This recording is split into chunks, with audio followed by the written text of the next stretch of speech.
개인정보법이 이렇게 강력해지다 보면 아무래도 지금 범죄 경력 확인하는 방법이 좀 어려워지지 않을까라는 생각이 좀 들거든요. 맞아요. 실제로 관련된 좀 사건이 있었는데요. 네.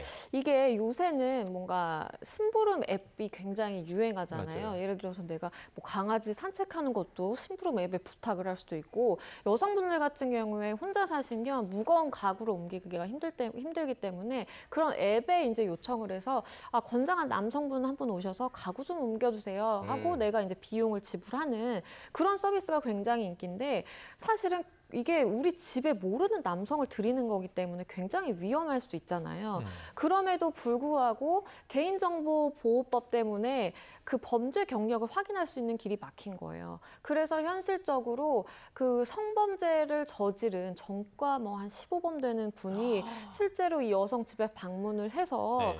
가구를 옮기러 왔습니다라고 한 다음에 들어와서 흉기로 협박을 하면서 이제 성범죄를 하려고 시도를 했던 사건도 있거든요. 그래서 그 당시에 굉장히 문제가 됐었는데, 이 앱을 운영하는 그 회사도 나름의 이제 고충이 있는 것이, 사실은 처음에는 범죄 경력 증명서를 가지고 와라라고 해서 받았었다라는 거예요. 네. 근데 그 부분에 대해서 이제 경찰에 신고가 들어가고 민원이 되니까 경찰에서도 이거는 개인정보보호법 위반의 소지가 있으니까 그거는 그렇게 요구를 하시면 안 된다라는 그런 고지를 받고 그 다음부터는 범죄 경력을 확인하지 않았다라는 거죠. 근데 사실은 이게 사각지대입니다. 왜냐하면 성범죄자들 같은 경우에 뭐 학교라든지 아니면 뭐 어린이집이라든지 그런데 이제 취직을 할 수가 없는데, 사실은 혼자 사는 여성 집에 방문을 한다라는 게 더 위험할 수 있음에도 불구하고 아무런 이제 좀 뭐랄까요, 법의 사각지대에 네. 있기 또 일일이 때문에 확인할 수 있는 방법도 없기 그렇죠. 때문에. 네. 이런 게 사실은 조금 맹점도 있습니다.